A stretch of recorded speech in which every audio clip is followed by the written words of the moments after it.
Bem-vindo ao Papo Espírita, a espiritualidade na sua vida.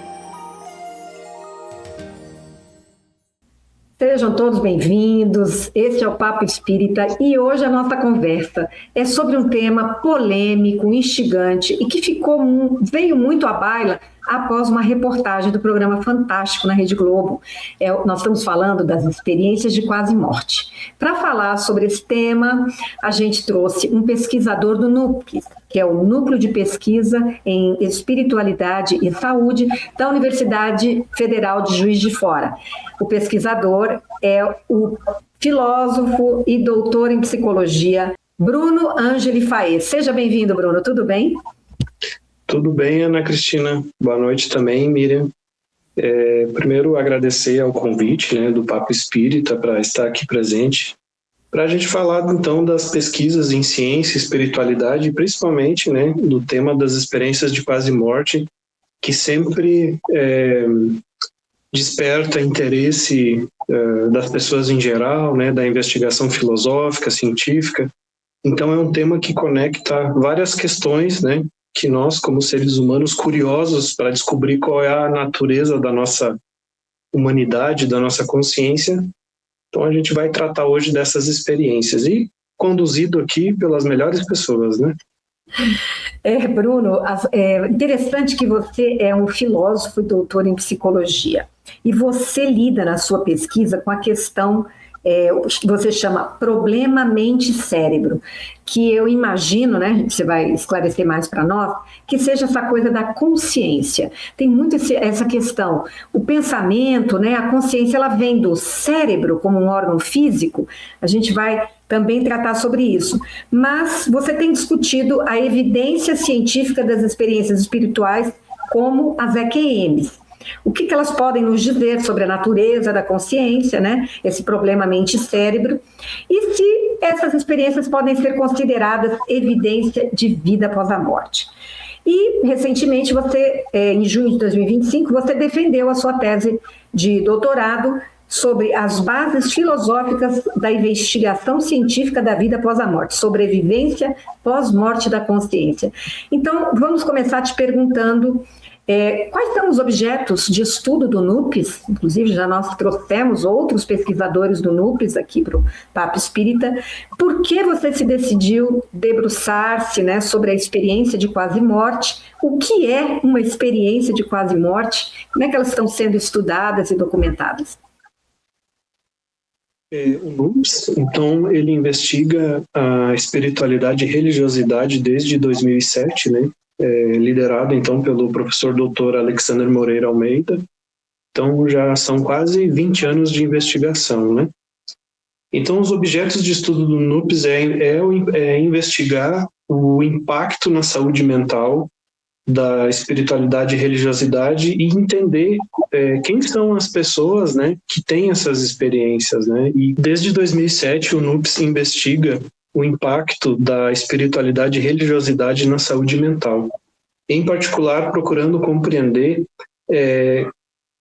como a população vivencia a sua religiosidade, se ela tem práticas religiosas, se ela tem apenas uma espiritualidade que não está vinculada a uma instituição religiosa, tanto na população, tanto com enfoque clínico, tanto se a espiritualidade e religiosidade faz parte da vida dos profissionais de saúde, e quais são os impactos disso na prática clínica também. Então, esses são tipos de estudos que vêm sendo conduzidos há mais ou menos desde 20 anos, desde 2007, e também uma outra linha de pesquisa é em compreender de maneira sistemática, as chamadas experiências espirituais ou religiosas, que historicamente, culturalmente, estão na base das principais religiões e das principais literaturas religiosas. Sempre tem um profeta que teve uma visão, sempre tem uma experiência, um sonho, que embasa, os livros religiosos têm nos seus personagens, nas pessoas que fazem parte dos relatos, eles sempre viram alguma coisa, ou tiveram uma visão e assim por diante. Então, a compreensão de estudar as experiências espirituais e religiosas e como elas se relacionam com a personalidade da pessoa, com a sua vida, o impacto que essas experiências têm, né? Se a pessoa ela tem maiores graus de felicidades e menores de depressão, qual é a relação de ter vivenciado essas experiências e a qualidade de vida, né? A sua saúde mental. Então, esses são vários enfoques e recortes que se investigam, então, tanto a espiritualidade e a religiosidade num todo, como as experiências espirituais. Por exemplo, um estudo recente qual é o impacto disso na vida das crianças, né? Então, também tem esse estudo muito interessante. Então, a gente investiga, né, esse impacto e essa presença da espiritualidade e das experiências espirituais na vida das pessoas, né? Seja ela um paciente, seja ela na população em geral, seja ele nos profissionais de saúde. A parte mais filosófica, né, ou científica disso, no sentido de evidências científicas das experiências espirituais e quais são as consequências teóricas que a gente pode tirar das experiências espirituais, as pessoas vivenciam essas experiências e as pessoas têm geralmente uma convicção de que essas experiências são reais, né? Ou seja, essas experiências às vezes transformam, impactam a vida das pessoas. Então a pergunta esse conteúdo que elas experimentam, que elas vivenciam e que às vezes vai ficar na memória, às vezes não, frequentemente, né? Por muitos anos ela vai lembrar disso como uma das coisas mais impactantes na identidade pessoal dela. Esse conteúdo... A vida delas, né? Isso.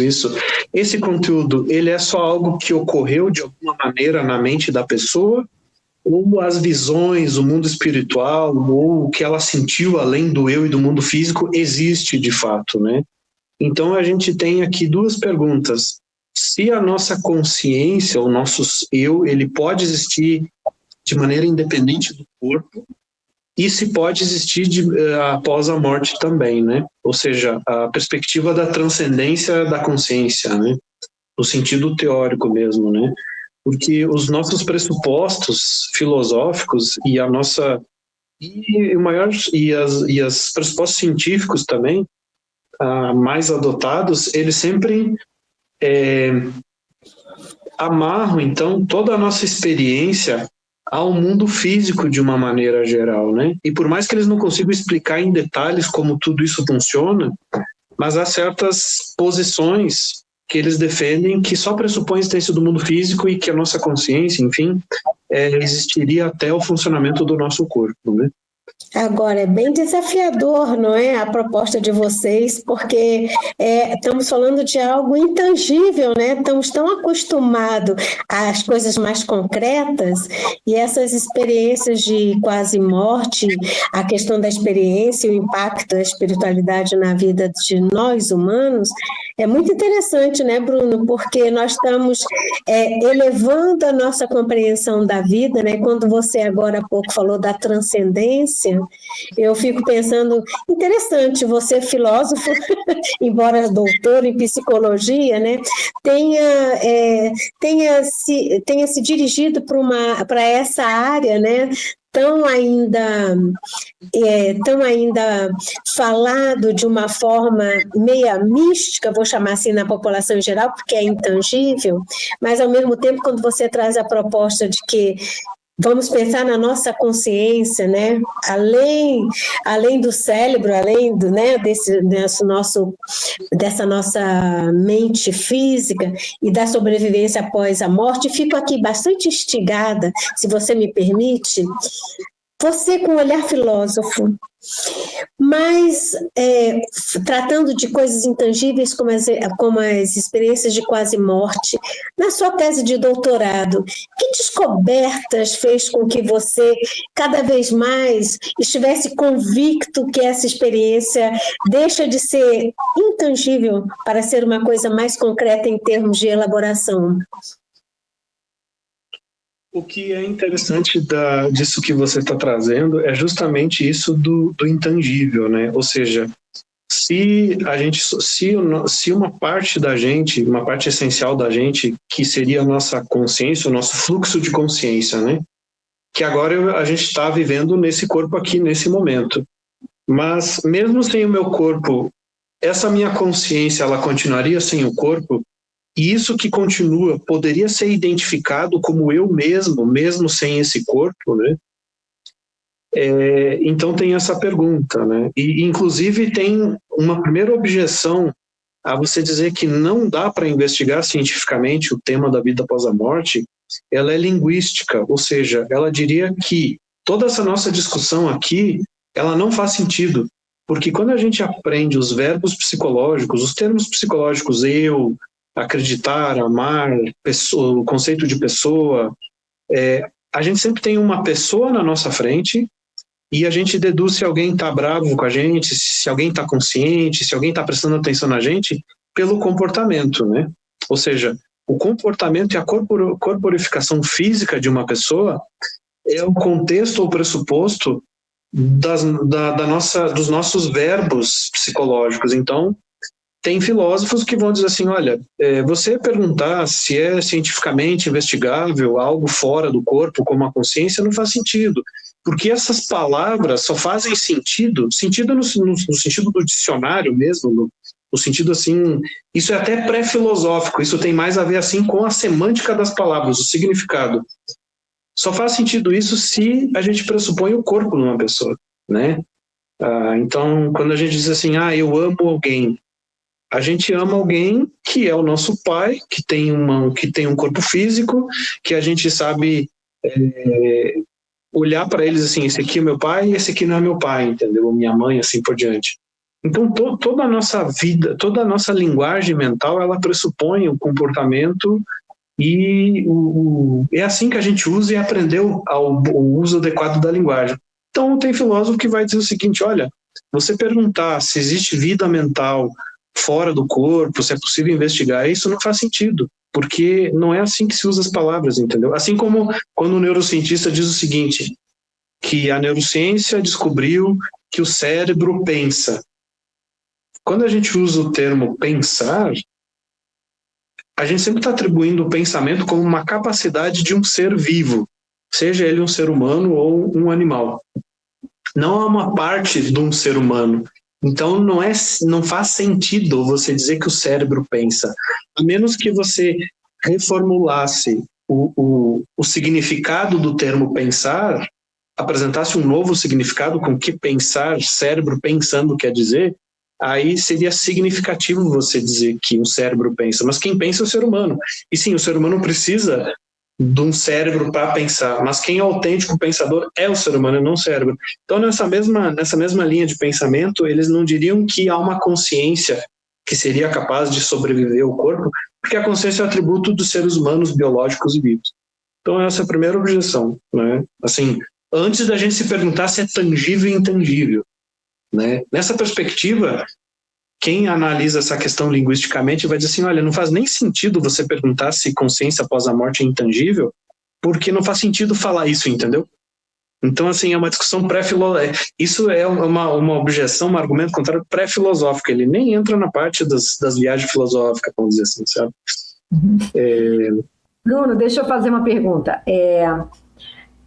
Essa reportagem do Fantástico, que foi ao ar em abril, ela trouxe pesquisas que cientistas estão fazendo, acho que em Portugal, para tentar provar que existe a EQM, porque a gente tem anos e anos de relatos disso acontecendo com as pessoas, mas a ciência não consegue, porque como é uma coisa intangível, né, estamos falando da consciência, que sairia do corpo, né, e veria coisas enquanto está numa parada cardiorrespiratória, enquanto está numa quase morte, né?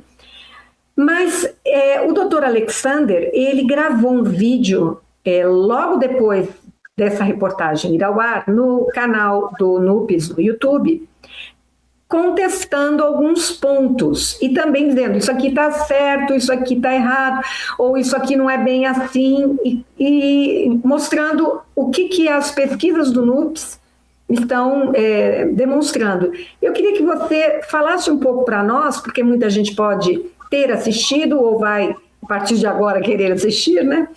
E o que tem naquela pesquisa que não está bem de acordo com o que vocês lá no NUPS estão descobrindo sobre a EQM? Tá, agradeço essa pergunta porque tem sido uma das assim, mais que tem pipocado assim, nos últimos tempos, né? Até porque essa questão se a EQM ela é uma evidência de que tudo ocorre no cérebro, fora do cérebro, a EQM justamente vai direto nesse ponto, né? Eu gostaria de fazer uma reflexão filosófica aqui, continuando então o que a Miriam trouxe também, dessa questão do intangível, né? Porque filosoficamente há filósofos que vão dizer o seguinte: se você assume que a consciência é inteiramente imaterial, ou seja, ela não tem nenhuma característica física, né? Como é que você conseguiria torná-la tangível, ou seja, captar ela após a morte? Se ela não tem nenhuma propriedade física, nem localização física no espaço, nenhuma propriedade que qualquer partícula física tem, ou matéria, etc. Como é que você conseguiria, como é que um cientista, partindo desse mundo físico, conseguiria encontrar indícios de que a consciência do amigo dele que morreu continua existindo, entendeu? Então os relatos de EQM são o que de tangível existem, né? Exatamente. Essa assim, sobrevivência. Que pode ser usado para tentar responder esse tipo de pergunta, né? Mas o que eu estou querendo assim, enfatizar é como certas posições filosóficas que pensam essas questões, tá? Elas ou ignoram ou simplesmente excluem as investigações que, por exemplo, o NUPS vem realizando, que outros grupos de pesquisa vêm realizando, e pesquisa que existe desde 150 anos, entendeu? Então, isso é um tipo de objeção filosófica que ela parte de uma posição filosófica também, no sentido assim, bem, se ela é totalmente não física, como é que você vai fazer ciência disso? E bem, existe ciência disso, né? Há 150 anos, né? Então, uma maneira de responder essa objeção é o seguinte: primeiro, que você não precisa assumir o pressuposto de que uma consciência que sobrevive à morte, ela é inteiramente desprovida de partículas físicas, por exemplo, né?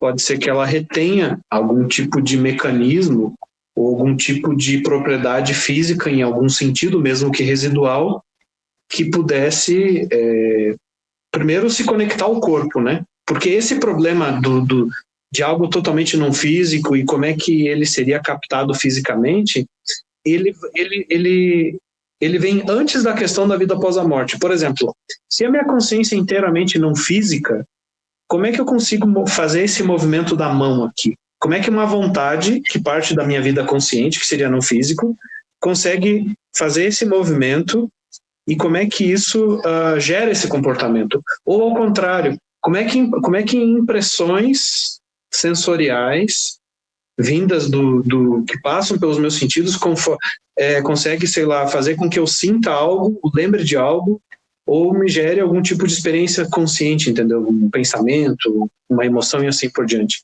Então esse é o problema do interacionismo. Como é que duas coisas de naturezas diferentes interagiriam? E aí a questão da vida após a morte, ela fica nessa perspectiva, usando essa abordagem, a questão da vida após a morte ficaria assim mais difícil ainda. Porque, bem, se no corpo essa questão já existe, imagina então uma consciência sem corpo, né? Como é que você conseguiria então, como é que ela conseguiria de alguma maneira entrar em contato com nós no mundo físico para dar indícios ou pistas de que ela continua existindo, né? E é justamente isso que nós estamos tratando aqui. Existe 150 anos de pesquisa sobre esse assunto e essas objeções filosóficas, elas são formuladas ignorando esses cenários, a existência dessas pesquisas, né? As evidências. Então, por exemplo, uma entrevista como essa do Fantástico, ela tem uma grande virtude que ela está divulgando a existência desse tipo de pesquisa mais uma vez, mostrando que, primeiro, as pessoas têm experiências espirituais, né? Não é uma coisa que é vivenciada por poucos, tanto que está havendo pesquisa sobre isso, e está havendo debate sobre isso, ou seja, se a gente só explica isso em termos físicos, cerebrais, ou se existe alguma coisa além disso tudo, né, que é a perspectiva que eu mais me inclino. Então, uma das vantagens dessa matéria do Fantástico é essa, de fazer essa divulgação e mostrar, por exemplo, que lá em Portugal, que é onde foi investigado esses investigadores de experiência de quase morte, estava ocorrendo um congresso sobre isso, da Fundação Bial, que é uma das fundações que financia a pesquisa, né, sobre experiências espirituais, espiritualidade, religiosidade e assim por diante, né. A questão que o professor Alexander comentou e que também é objeto das nossas investigações científicas e das nossas análises filosóficas é que há um discurso, por exemplo, assim como em outros locais, mas também foi ventilado nessa entrevista, de que a perspectiva que diz que tudo ocorre no cérebro é científica e as perspectivas que não se alinham a isso são místicas. Eles chamam mesmo assim, é místico, né? Não seria científico e assim por diante. Esse pensamento, e aí eu entro aqui no terceiro argumento que eu encontrei na minha tese de doutorado, ele é o pensamento de que leis, princípios e processos físicos estão na base de tudo que existe de explicação e de existência, de explicação científica e da existência das coisas mesmo, de tudo que existe no universo físico, incluindo a consciência. Mesmo que alguns desses pensadores, desses filósofos, cientistas, dizem assim, olha, uma explicação científica adequada para a consciência, ela não envolve só a descrição de processos físicos como funcionamento cerebral, processos bioquímicos, mas a experiência consciente ela é subjetiva, ou seja, ela tem alguma coisa de não física. Mesmo filósofos cientistas que reconhecem isso, muitos deles ainda acreditam que uma explicação física está na base da explicação da nossa psicologia, da nossa natureza humana e assim por diante. E se você não pressupor uma base física, mesmo que ela seja insuficiente, mas tem esse pressuposto físico, você não está sendo científico ou racional. E se você pressupõe algo como algo independente do corpo, e pior ainda, se sobrevive à morte, você está sendo ou religioso, ou místico, né? Ou às vezes só filosófico, mas não está sendo científico, então isso seria anticientífico. E esse é o pensamento, embora expresso de diferentes perspectivas, maneiras e concepções, que às vezes eles se engalfinham e brigam entre si, né? Mas eles defendem isso que se chama visão científica de mundo, que eles querem dizer visão fisicalista ou materialista de mundo, né? Então, oi. Vou pegar um gancho no que você está falando. Graças, né, à inteligência humana, a tecnologia avança. Penso que, como a ciência leva em conta a racionalidade, a concretude das coisas, talvez porque nesse momento a nossa tecnologia ainda não foi capaz de ter um equipamento que pudesse medir ou comprovar o que intangivelmente, né, se tem evidências de que existe. A minha interferência existe já alguma perspectiva de que possamos, a médio, né, prazo, podermos, de fato, comprovar dentro dos padrões da ciência, o que nós estamos conversando sobre as coisas que estão além da nossa composição física, ou vamos levar ainda algum tempo para que essas nossas evidências não científicas, elas sejam de fato aceitas pela academia, porque pela população em geral isso é aceito, né? E eu queria trazer só uma questão aqui que, nessas pesquisas, né, científicas, eles entendem que as EQMs seriam resultado do mau funcionamento do cérebro, que ocorre, por exemplo, em parada cardíaca ou em outras condições médicas envolvendo lesões cerebrais graves. Nesse contexto, né, você teria aí uma explicação de uma EQM, mas não porque é um produto da consciência que é intangível, né? E eu não sei se tem como provar que uma EQM pode ser fruto de um mau funcionamento do cérebro, né? Isso aí já existe comprovação disso? Pelo jeito não, né, Bruno? Então, essa parte como vocês trouxeram várias coisas, eu vou tentar fazer uma linha de raciocínio aqui. O que seria uma evidência de que algo existe além do cérebro ou que sobrevive à morte do cérebro, né? Ou seja, quais são as pistas ou sinais de que a gente poderia então dizer que a nossa consciência nem sempre se confunde ou se correlaciona com o nosso corpo e com o nosso sistema cerebral? Primeiro, além do cérebro, o que a neurociência tem dito que é a causa da consciência? Embora os neurocientistas eles ainda têm muita dúvida e muita divergência teórica, metodológica e de quais mecanismos do cérebro explicam a consciência, eles dizem que você tem que ter um córtex, que é essa parte superior do nosso cérebro, ativo, tá? E então, embora eles divirjam sobre diversos aspectos de quais áreas ou tipos de atividades incluir, essas atividades do córtex elas têm que estar funcionando minimamente para você causar consciência, como eles dizem, né?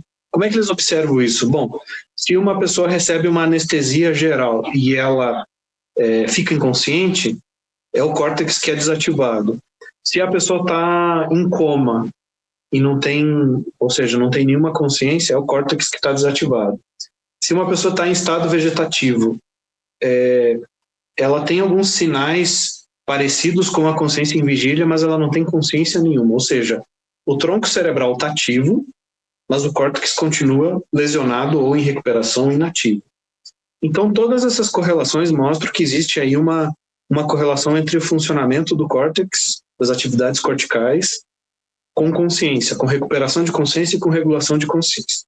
Então, se você encontra essa correlação nas observações de maneira seguida, você deduz então que você infere que essas áreas causam a consciência, se é que causa, ou seja, o pressuposto deles é que causa, né? Então você tem que mostrar que para haver consciência além do cérebro, que tem que haver consciência enquanto pelo menos o córtex não está funcionando, né? Uma maneira de você mostrar então que há consciência além do cérebro quando o córtex não está funcionando é que nem numa situação de parada cardíaca, onde por volta de 10 a 30 segundos toda a atividade elétrica que conecta todas as áreas do córtex e algumas outras áreas cerebrais para a consciência, elas se tornam inativas. Tá? Pode ocorrer algumas outras atividades, mas elas não são aquelas atividades que os neurocientistas têm descrito como envolvidas na causa da consciência.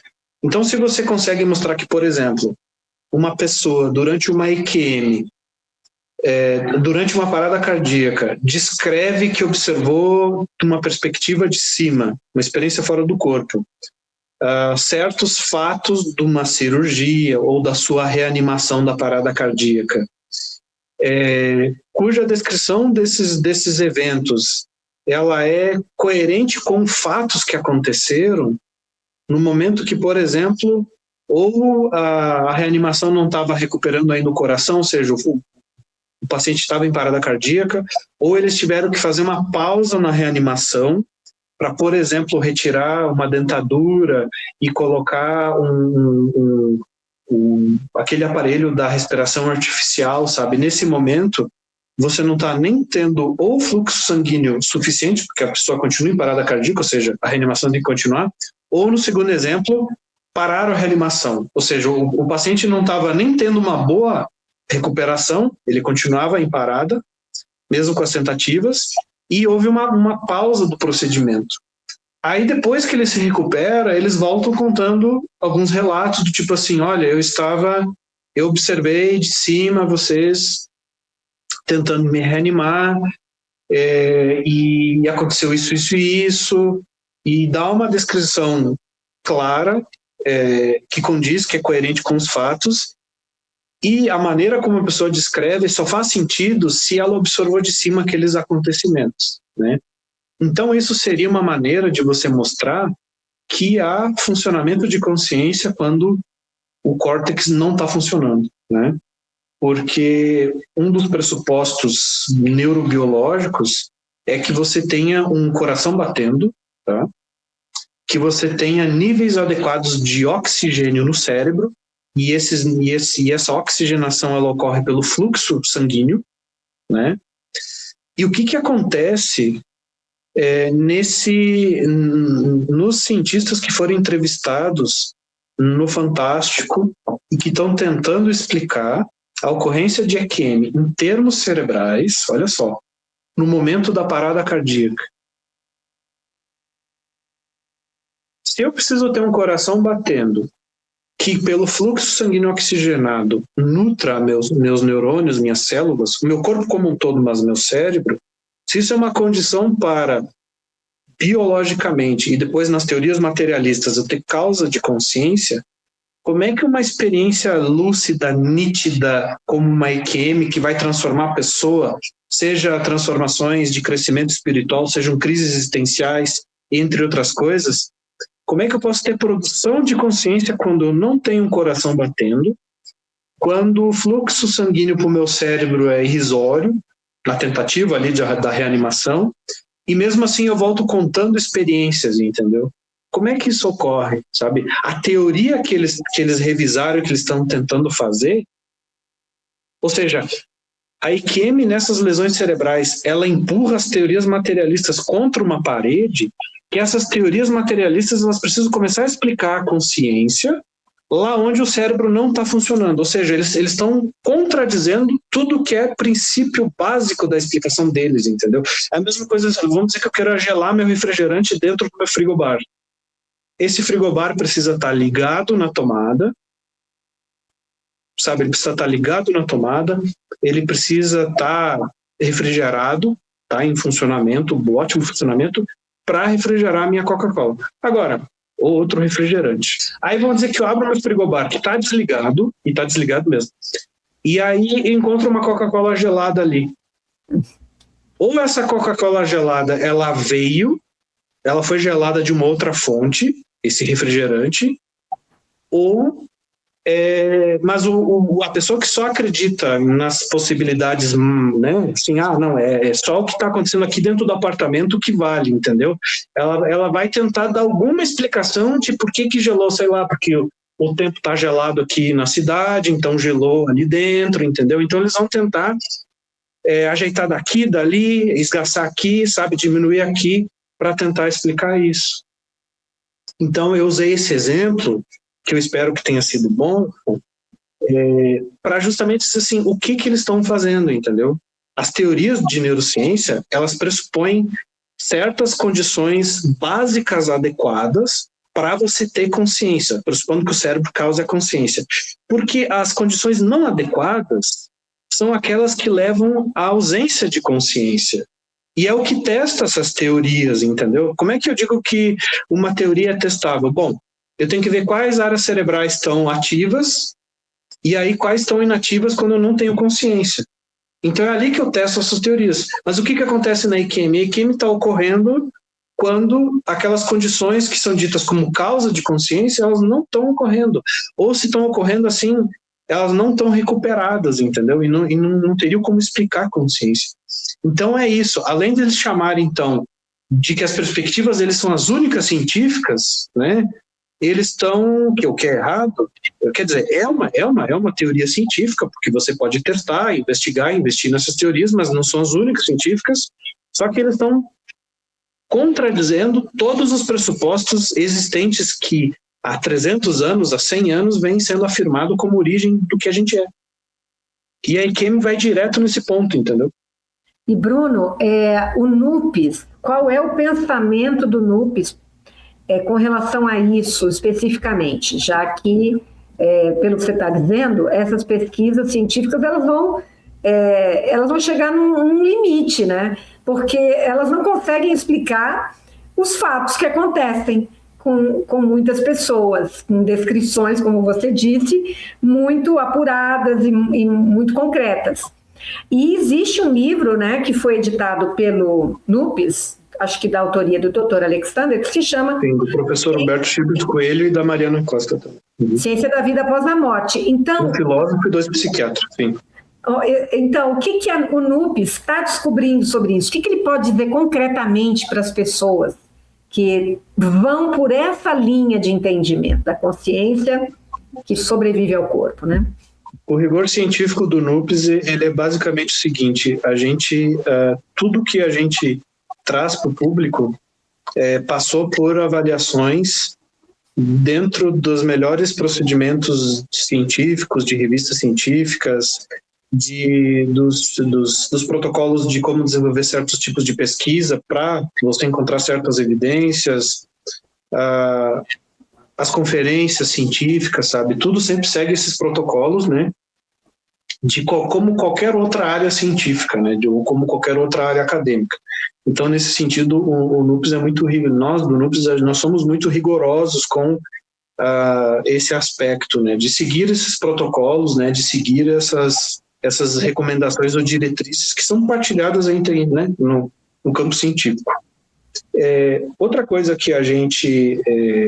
tem, então, as nossas análises históricas, as nossas análises filosóficas, que é desfazer certos mitos, né? Como, por exemplo, que ciência e religião são antagônicas. E, na verdade, a gente sabe que você tem os principais expoentes científicos, eles ou tinham uma motivação espiritual para estarem fazendo suas pesquisas científicas, ou não é necessário você ter uma visão materialista de mundo para ser um cientista. Basicamente isso, assim. Então, isso é uma mensagem, né? Isso é uma conclusão que a gente sempre está repetindo, ensinando, explicitando, sempre de novo e de novo. Uhum. A outra questão de como a gente enxerga tudo isso é o chamado pluralismo metodológico, ou seja, quanto mais abordagens a gente tiver sobre qualquer fenômeno, no caso o fenômeno da consciência principalmente, melhor, porque daí as teorias competem entre si e aquelas que resistem aos debates, as melhores evidências, são as mais fortes que vão sobrevivendo, entendeu? E aí são as melhores candidatas a explicar um fenômeno. Então, existe mais de 350 abordagens filosóficas ou hipóteses científicas para a consciência, né? Isso é um levantamento feito feito recentemente, né?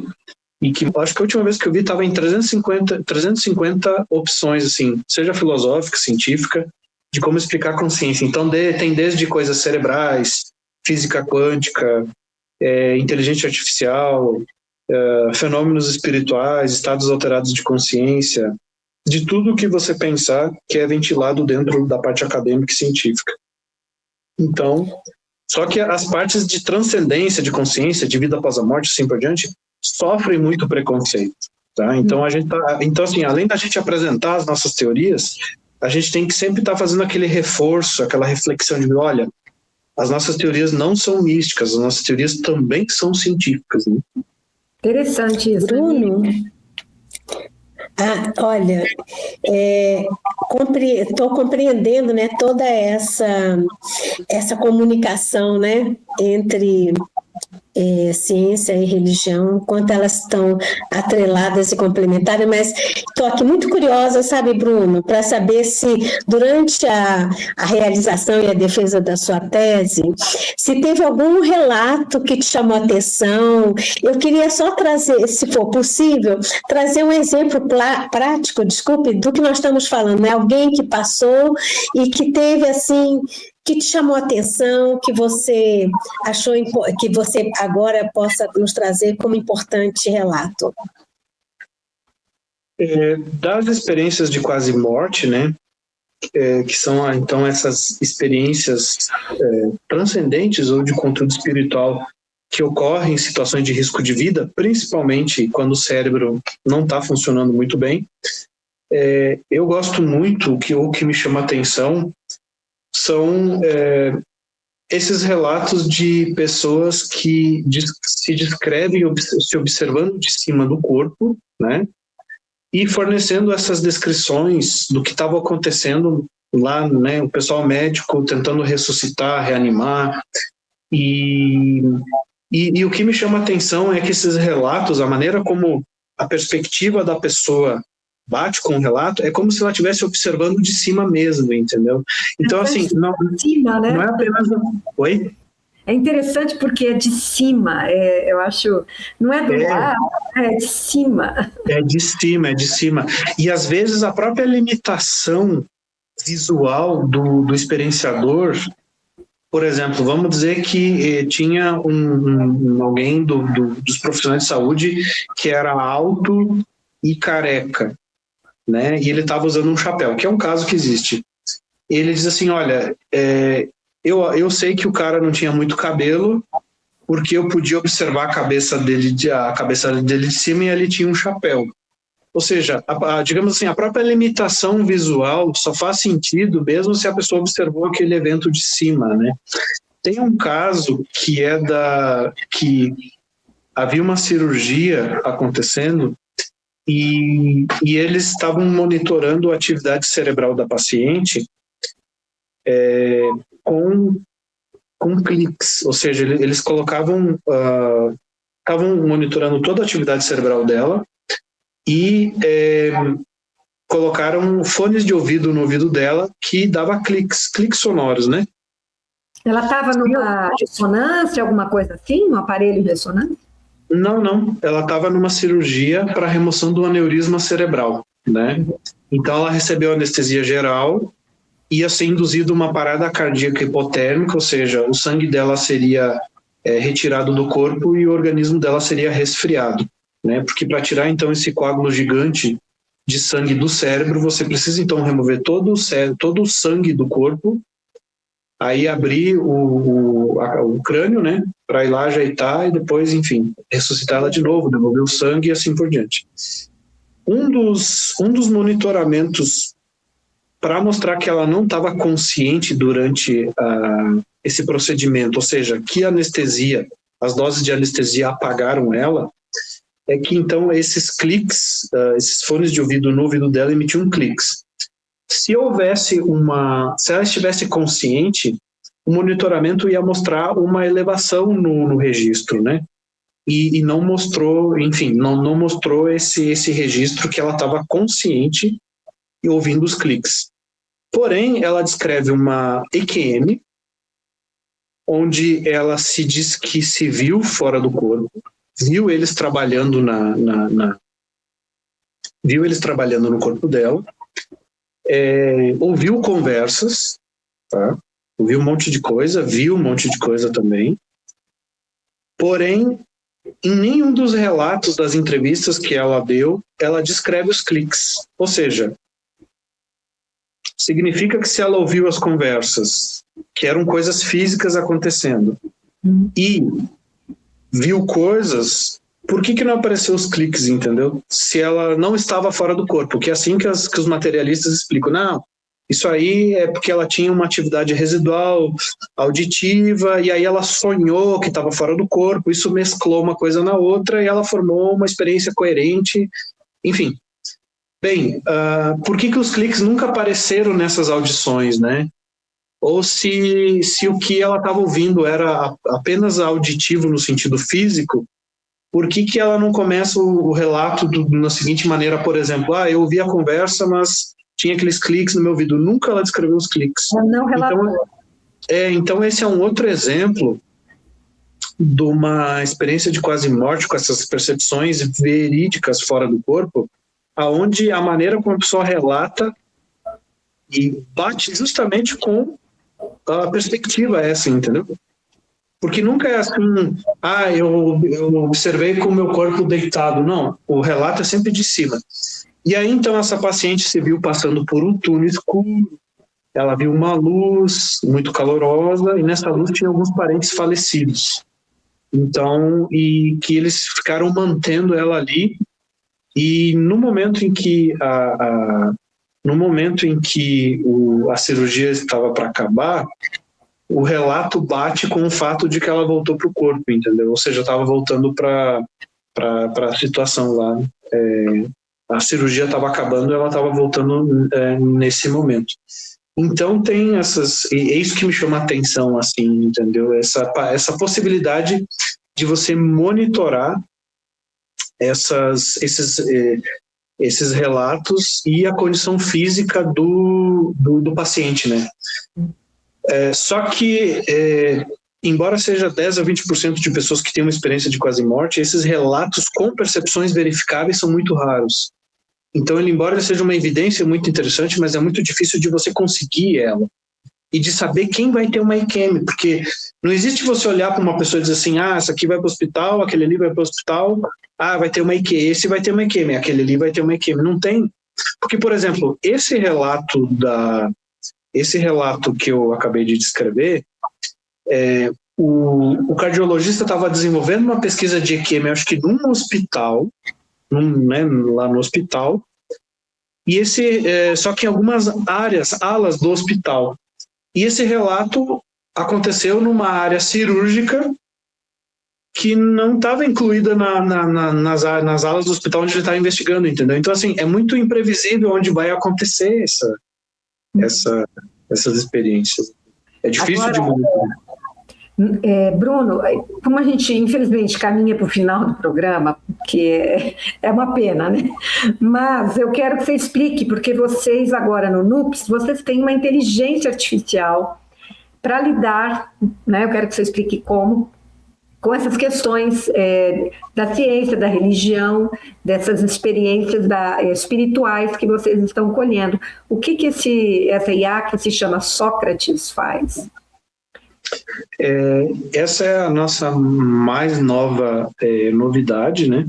Ela é uma IA voltada às pesquisas de espiritualidade e religiosidade, o que inclui experiências espirituais, a questão da sobrevivência, questão mente-cérebro, mas na interface ciência e filosofia, né? Ou seja, é uma IA onde as pessoas vão poder conversar com o Sócrates, né, com esse agente de inteligência artificial chamado Sócrates, perguntando sobre esses assuntos, né, que a gente está falando aqui, que a gente está investigando.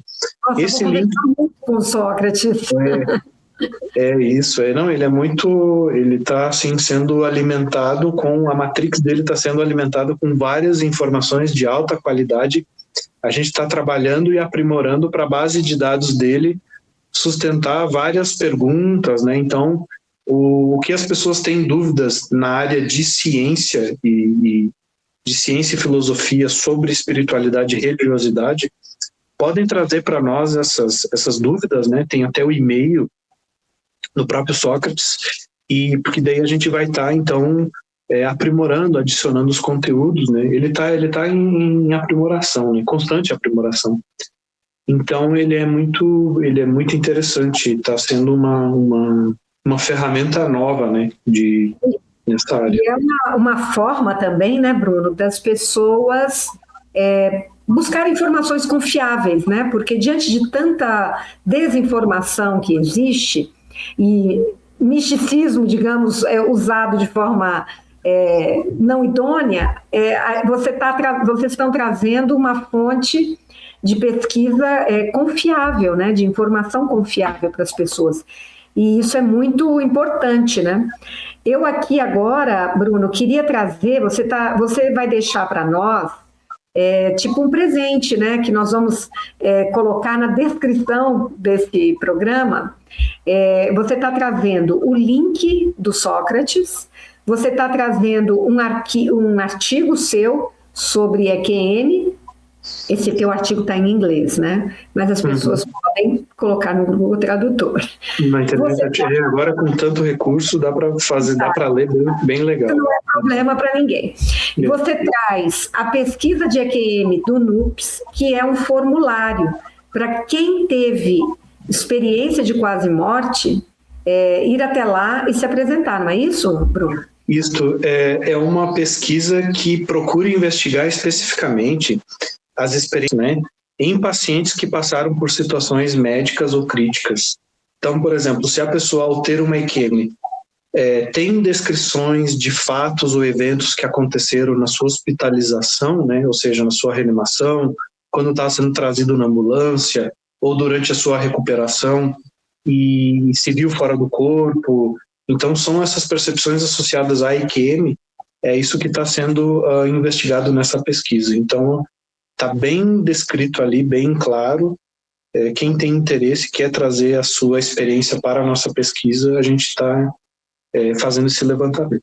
Muito bom. E você também trouxe o link para a compra do livro Ciência da Vida Após a Morte, no caso aqui pela editora Ampla. Que é o livro que o Dr. Alexander, em parceria com, repete por favor os autores? O professor Humberto Schubert Coelho e a professora Mariana também. Super interessante. Eu inclusive vi no YouTube do NUPS, tem seminários de lançamento do livro que foi feito. Para as pessoas que se interessarem mais pelo tema, a gente traz esses links para que vocês possam se aprofundar, né? Porque em 50 minutos aqui a gente não consegue trazer tanta informação. Mas, Miriam, você tem mais alguma questão para a gente tratar aqui com o Bruno? Não, Ana, teria se tivéssemos tempo. Como não tenho tempo, fico muito agradecida pelas informações que o Bruno nos trouxe nesse tempo curto, mas trouxe bastante informação. E essa questão permanece, né, da gente entender essa questão da consciência, né, da mente-cérebro. É importante que a gente abra esse tipo de informação para que as pessoas busquem mais leitura sobre isso, mais vídeos, mais palestras de fontes confiáveis, para que elas possam compreender melhor, porque eu acho que não tem como a gente sustentar mais por muito tempo, vamos ver, né? Essa questão que para nós de doutrina espírita já é inegável, né? Que é a consciência através do nosso espírito e que ela realmente sobrevive após a morte. E a gente está buscando essas evidências, e é com isso que o NUPS está trabalhando, né, Bruno? Sim, e as experiências espirituais parecem ser a maneira pela qual a gente, usando então um termo que a Miriam trouxe bastante aqui na nossa conversa, para as experiências espirituais parece ser a maneira tangível de você então se aproximar do que seria então uma vida após a morte ou uma continuidade pós-morte ou além do cérebro da consciência, né? O nosso meio, então, de acessar essa possível vida após a morte, ou mente além do cérebro, ela se daria, então, através das experiências que as pessoas vêm investigando e vivenciando desde que a gente é ser humano, né? Investigando mais recentemente, né? Mas... E a ciência precisa transformar esse paradigma materialista, né? E vai chegar... Não, pode falar. Pode falar, Bruno. Espiritualidade e religiosidade impacta a saúde mental positivamente, né? E existe evidência robusta de que as experiências espirituais são parte da nossa vida mental psicológica, ou seja, as pessoas têm essas experiências, né? Elas vivenciam isso de alguma maneira, seja espontaneamente, seja inesperadamente, seja na sua comunidade religiosa, seja só uma vez na vida, seja ter ouvido alguém falar sobre isso e a pessoa guardou aquilo para si, assim como uma das coisas mais interessantes que ela ouviu, ou seja, alguém uma vez na vida vivenciou isso ou ouviu falar disso, entendeu? Então, não tem mais como se negar que as pessoas, que elas vivenciam isso que elas acreditam nisso e que isso, de várias maneiras, traz qualidade de vida e impacto positivo na saúde mental, né? Agora, a grande questão é entender quais são as consequências teóricas para as nossas explicações do universo e de mundo, né? E para a nossa natureza humana também. Perfeito. Bom, obrigada, Miriam, pela sua participação. E, Bruno, é uma super gratidão para você, o convite aceito para participar aqui, porque você veio trazer toda uma nova visão de mundo, né, dessa questão da EQM, para a gente ter noção do que não pode nos esperar, né, porque isso traz a morte é uma coisa que gera muita insegurança, muito medo nas pessoas, e a gente precisa começar a desmistificar, né, que a gente tem também esse lado espiritual. É bom saber que a gente sobrevive, que existe essa consciência, que a gente é intangível e que a gente pode se aproximar de uma vida um pouco mais tranquila e serena, conhecendo esse lado, né?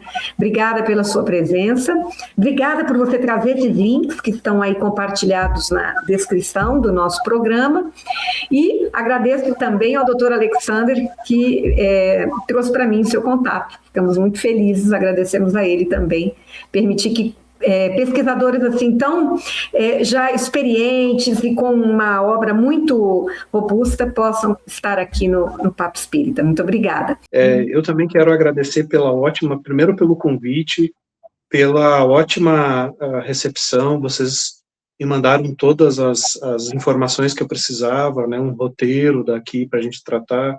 Vocês aceitaram também a minha reformulação do roteiro, então tudo fluiu assim de maneira muito, muito tranquila, né? E a conversa também foi muito prazerosa, me senti muito satisfeito.